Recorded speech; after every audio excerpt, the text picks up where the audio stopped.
Every time I make up my mind to focus on myself and focus on God, a man comes into my life or a man comes from my past and tries to distract me from my path with God. It is so bad to the point where I'm sitting in my house minding my business. I call a TV mounting company to mount my TV, and baby, they send my exact type to that front door. And I'm like, what in the world? Because either this man that came to mount my TV is going to turn out to be my husband, or this man is going to turn out to be the exact same distraction that I've been telling you that I want to overcome time and time again. I'm saying all this to say, when you decide to fix your focus on God, of course, things that try to trip you up are going to come into your life, but you have to trust what God has promised to you. If it's not exceedingly and abundantly beyond what you could have thought or asked for, then 9 times out of 10, it's not from God. If it looks close to the real deal, but it's just not quite, it's just missing something, you just don't feel 100% comfortable, it's probably not from God. When you make up your mind to focus on God and to focus on yourself, or to focus on whatever it is in the season of your life, whether you say, okay, I'm going to focus on eating healthy, and then you start getting calls for, let's have a lunch date. Oh, we're having a potluck. You have to be so locked into what you desire that you literally shut off everything, even though you might be starving in the very area that you are receiving an invitation to go eat at. Because sometimes the enemy shows up in the form of your greatest desire. He shows up in the very area that you feel like you are lacking most in.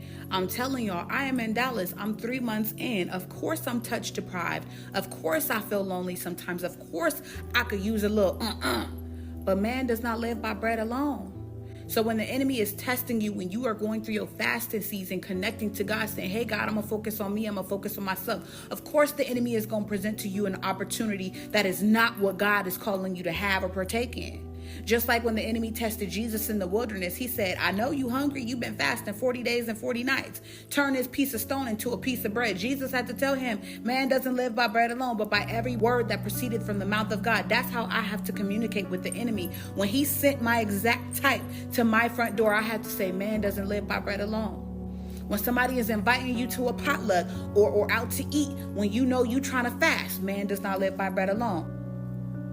Because he will send you the distraction and the form of your heart's desire, and it will look like what you want, but it will never be what you actually want. So for one of the first times in my life, I was able to say no to the stumbling block of a new man coming into my life.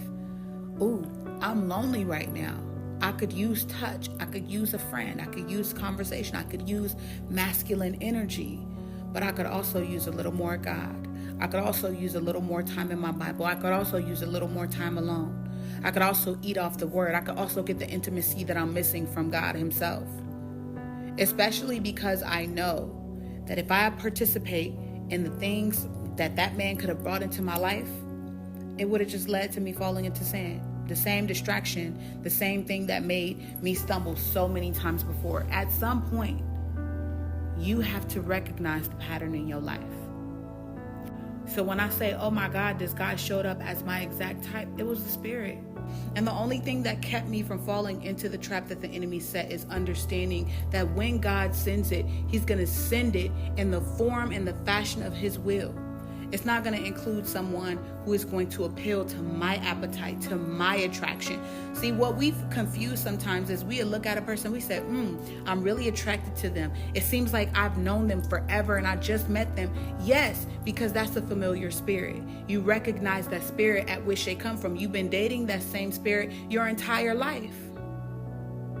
So here you are thinking, ooh, we have a connection. Ooh, I'm really attracted to him. They are the attraction and the connection that you have to your history when God is trying to deliver you to your future. So I'm here to tell you that when temptation comes knocking on your door like it did on my front door, in the form of everything that you are lacking right now, I need you to say no to it. That's how serious you got to be about your answered prayers. That's actual faith, saying no to everything in your path that is not the thing that you prayed for. That's faith. Listen, men are a distraction for a lot of you women. They will distract you going to work. They will distract you taking care of your children. They will distract you taking care of your household. They will distract any goals or dreams that you have going on. You cannot allow a man to be a distraction. But sometimes I don't even want to blame men for being a distraction. Some of them are genuinely trying to get to know you. Because you are so naive and thinking you don't want him to go anywhere, you got to put all your attention towards him. He becomes your distraction. So I'm not even blaming men this time.